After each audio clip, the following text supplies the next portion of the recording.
É um prazer, eu queria registrar o prazer de estar aqui nesse seminário, nesse simpósio de direitos fundamentais, organizado pela OAB do Rio Grande do Norte, por suas diversas comissões, pela Universidade Federal do Rio Grande do Norte, através do grupo de política, né, Felicidade e Cidadania, dizer que é um prazer imenso estar aqui, conversando com vocês, dialogando sobre direitos fundamentais.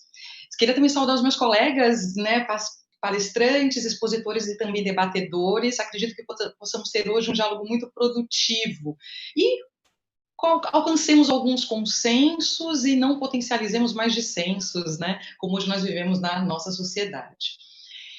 Eu vou falar basicamente, para falar sobre direitos fundamentais, professores falam geralmente sobre o que eles conhecem, do que eles gostam, né? Pela apresentação do professor Fabiano, eu imagino que tenha ficado muito evidente que a minha abordagem do direito constitucional é uma abordagem que conjuga a dimensão do direito constitucional, mas também a dimensão política do fenômeno jurídico. Muitos falam de pesquisa interdisciplinar e eu poderia dizer que o grupo de pesquisa que nós temos aqui na Universidade de Pernambuco é um grupo que abraçou efetivamente a interdisciplinariedade. Falar de interdisciplinariedade das relações entre direito e política, é importante fazer essa ressalva inicial, não significa que o direito ele seja colonizado pela política, mas que nós reconheçamos as limitações e eventuais potencialidades das instituições de Estado para que alcancemos, sim, né, a eficácia de direitos, a efetividade de direitos, sobretudo os fundamentais.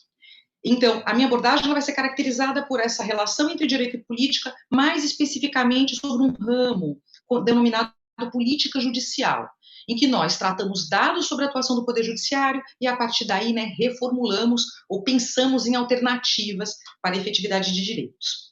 Feita essa ressalva inicial, que é bem importante, eu imagino que nós vamos agora discutir um pouco sobre as repercussões desse momento, dessa pandemia, né, na atuação dos poderes estatais, como as dinâmicas, né, de Estado elas foram reprogramadas nesse período. E o que esperar das instituições, especialmente do Poder Judiciário. Infelizmente, eu já faço spoiler, né? Tem muita gente jovem aqui nos assistindo, eu já dou spoiler e digo que eu estou um pouco preocupada com as consequências dessa pandemia. Mas vamos começar, então, a tratar um pouco sobre o que e de que forma essa pandemia ela reprogramou essa situação de Estado.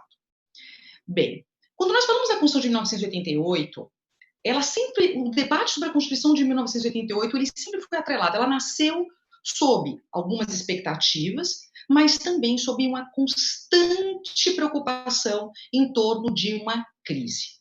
O processo constituinte brasileiro de 87 e 88, a todo momento, ele era discutido em suas potencialidades, mas também pela sua possibilidade de gerar crises econômicas e políticas. Um discurso muito frequente à época era de que a pauta de direitos fundamentais, sobretudo de direitos sociais, discutidos na época constituinte, elas inviabilizariam o Estado brasileiro. Promulgada a Constituição de 88, uma Constituição analítica, extensa, que investe muito nas instituições do direito, OAB, sistema de justiça em geral, mas também nas instituições judiciais, nós percebemos que a dinâmica dessas instituições, ela sempre foi concebida em algum momento por uma noção de crise. E essa expressão ela foi incorporada ao vocabulário jurídico brasileiro. Recordemos que na década de 90, nos anos 2000, constantemente passamos por reformas constitucionais.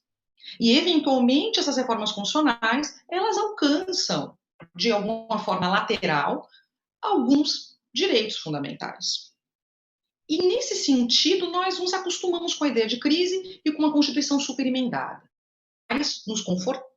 Mas ficávamos confortáveis porque imaginávamos que o núcleo, a partir, né, das cláusulas pétreas, sobretudo com a ideia de que direitos e garantias individuais, mas também, né, todo o núcleo de direitos fundamentais da Constituição estaria protegido desse poder de reforma constitucional.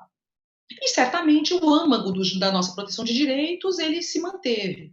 Não apenas nas garantias materiais, mas também nas garantias formais de estruturação, né, dessas dinâmicas.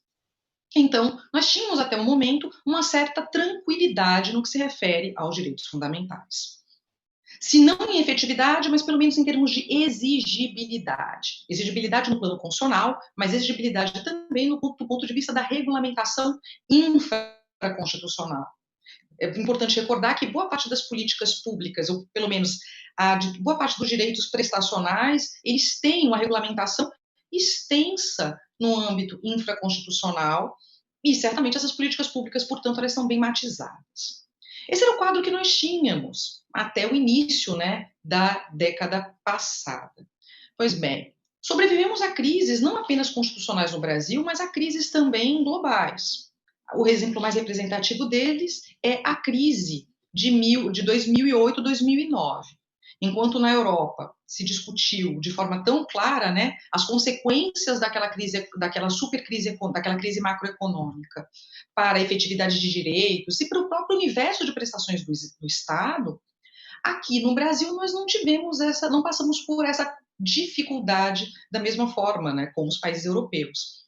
Lá na Europa, eles tiveram que enfrentar uma discussão em torno da chamada jurisprudência de crise, sobretudo nos países do sul da Europa, né? Quando tribunais, cortes constitucionais, encarregadas, portanto, da defesa, né, do núcleo de direitos, elas se viram, em muitos momentos, diante de um desafio de avaliar a constitucionalidade e algumas, inclusive, a convencionalidade de medidas restritivas de direitos, e optaram, em alguns casos, pela manutenção da institucionalidade. Ou seja, vamos manter a ordem constitucional, ainda que direitos estejam sendo restringidos. Esse era o quadro que nós tínhamos em 2008, 2009, objeto, inclusive, do meu pós-doutorado. Fiquei encantadíssima com a ideia de crises, exceções, né, e crises econômicas e a repercussão para os projetos constitucionais. Bem, esse era o quadro que nós tínhamos. Aqui no Brasil, a ideia de crise ela se fortaleceu e ela se acentuou nos últimos anos. A ideia de uma crise econômica que caracteriza nosso debate público desde 2014, ela também é acompanhada de uma crise política. Isso não é novidade. Crises econômicas geram constantemente crises políticas.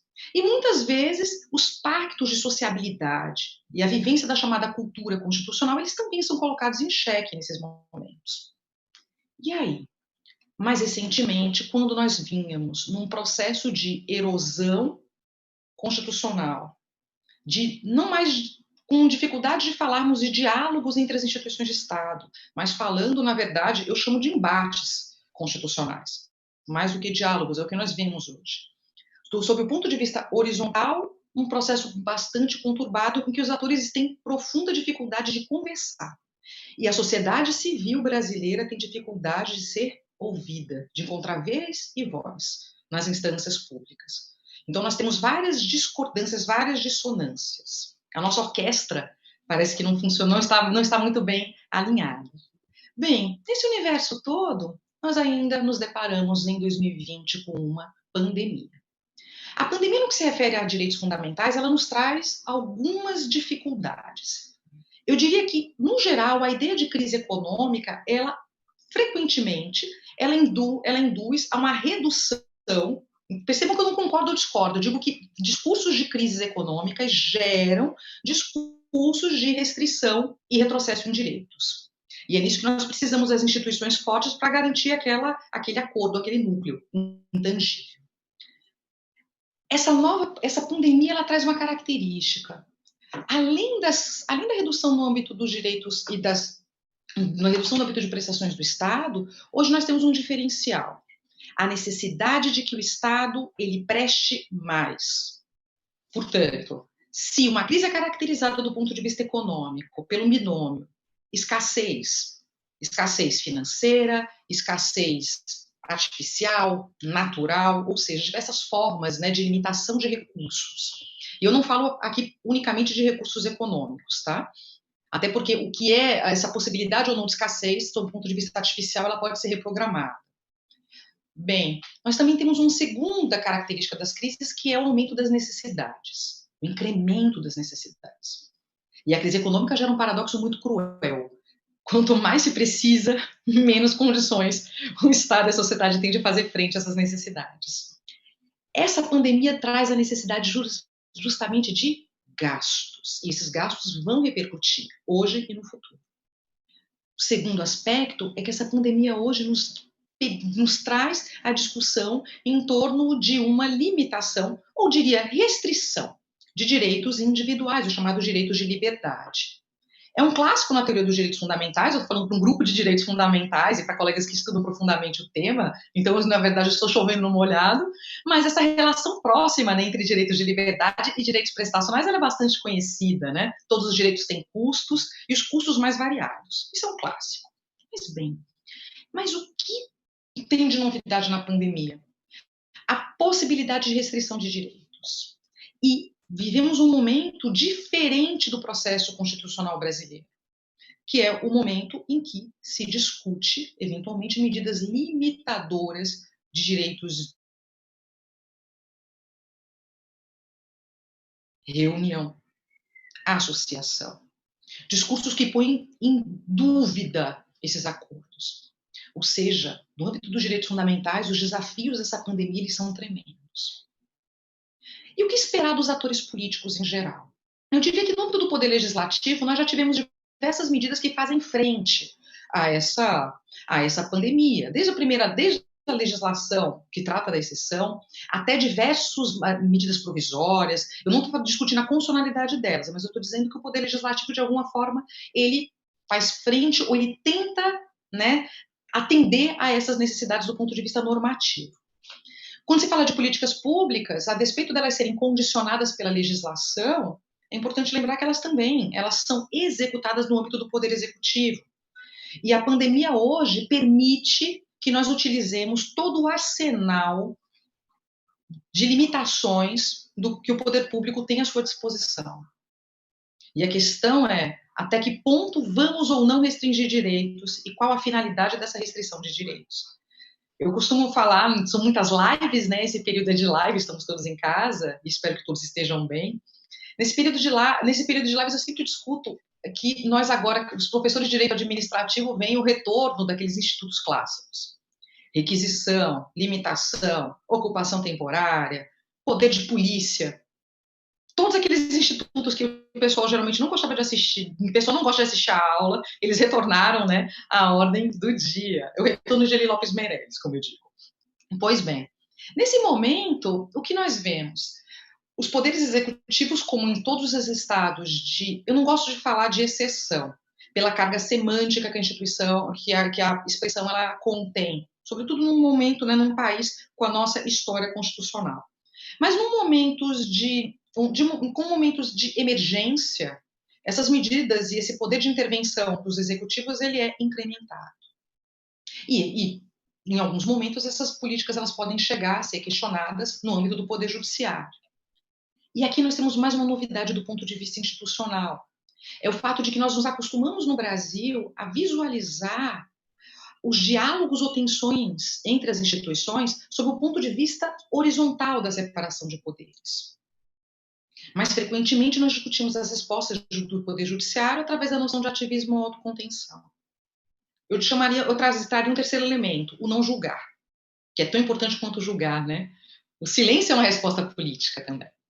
Pois bem, a novidade agora também se dá do ponto de vista da distribuição vertical entre os poderes.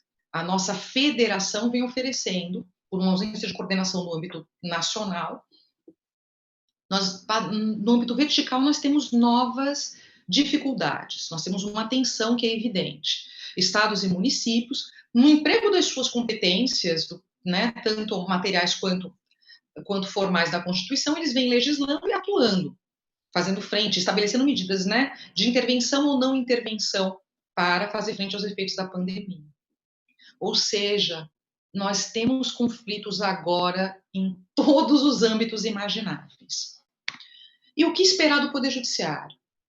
Bem, nós temos que primeiro lembrar que o Poder Judiciário, a expressão judicialização da política, ela se refere justamente a isso, o Judiciário ele é provocado. Então, nós dependemos que os atores sociais, políticos e as próprias instituições do sistema de justiça, elas sintam a possibilidade, sim, de judicializar suas demandas. E, a partir daí, nós esperaríamos as respostas do Poder Judiciário. O problema disso, ou uma dificuldade, é que nós também não temos uma coordenação e um consenso do ponto de vista de que medidas elas podem ser tomadas. sobretudo a partir de evidências científicas. Nós vivemos um momento de questionamento da própria ciência.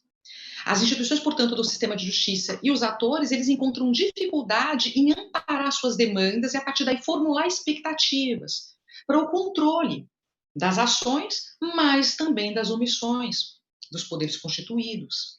E o que nós temos? Assistimos a algo que é muito típico do nosso processo de intensa judicialização. Nós assistimos a um fenômeno de heterogeneidade decisória também no âmbito dos órgãos do sistema de justiça, também no âmbito do Poder Judiciário. Cada estado da federação está dando um tratamento à pandemia, os municípios também. Os órgãos do sistema de justiça, cada um pensa de um jeito, e as ações, elas também oferecem respostas distintas. E aí vem a minha preocupação. O sistema de justiça, ele, nesse momento, ele está fazendo frente ao que se imagina, ao que se espera da função, de uma função importante das instituições jurídicas, que é oferecer alguma estabilidade ou segurança, ou seríamos, nos constituiríamos em mais um agente de insegurança ou instabilidade nesse diálogo. É uma preocupação que eu tenho. A segunda preocupação que eu queria compartilhar com vocês se refere à atuação do próprio órgão de cúpula, né? O nosso Supremo Tribunal Federal. Uma instituição muito curiosa, não à toa que nós somos um caso mundial, né? Se todo mundo quer nos ouvir sobre isso lá fora, né? Por conta das características muito peculiares do nosso STF. Pois bem, falou-se agora há pouco, o professor Jorge fez uma menção muito interessante. Ele lembrou que as crises, elas potencializam, né, problemas já existentes, e é verdade, elas realmente potenciam. No caso do Supremo Tribunal Federal, alguns dos fenômenos que se referem à instituição, eles também vêm se acentuando. Primeiro, a fragmentação decisória.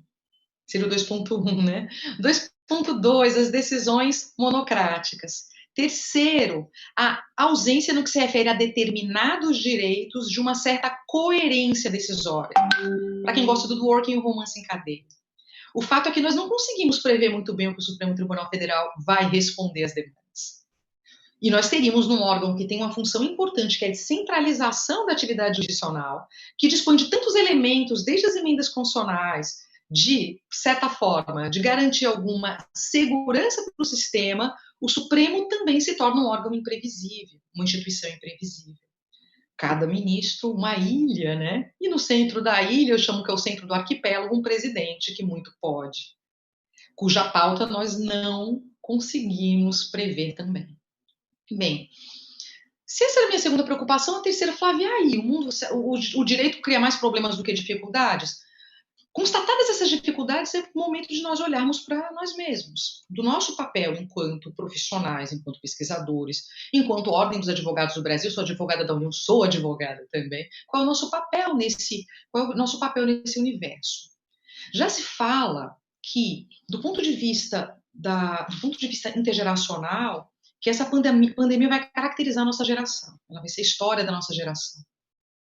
Bem, e a questão que eu gostaria de compartilhar com vocês, a inquietação é, como é que nós vamos estabelecer para um período em que nós não temos sequer segurança de quando se iniciou, cujas medidas elas são tomadas no calor do momento, em que os órgãos jurisdicionais eles também conferem estabilidade. Como é que nós vamos estabelecer o marco final dessas medidas emergenciais para que nós retornemos ou pensemos numa ordem constitucional de acordo com as diretrizes do texto de 1987 e 88 da nossa Constituição Democrática? Para quê? Para que nós não perpetuemos esse período. Seja do ponto de vista da tutela dos direitos fundamentais, aceitando restrições que seriam inaceitáveis em outros momentos, mas também do ponto de vista do sistema judicial, eternizando ações que chegam ao infinito.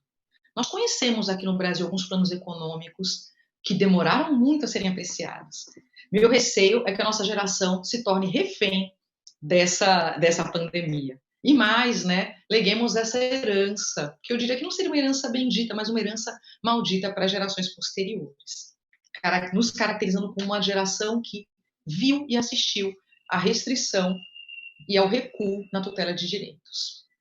Bem, essas são as minhas preocupações. Desculpem não ter eu adoraria ter mais otimismo, mas eu estou muito preocupada. Eu gostaria de compartilhar com vocês essas inquietações e louvar os esforços para que nós possamos, porque o que nos resta como sociedade civil e como pesquisadores é discutir e buscar alternativas. A minha impressão é só trazer algumas dificuldades para que a gente possa avançar no debate. Muito obrigada, Fabiano. Muito obrigada a todos vocês que estão nos assistindo. Estou à disposição para conversarmos mais.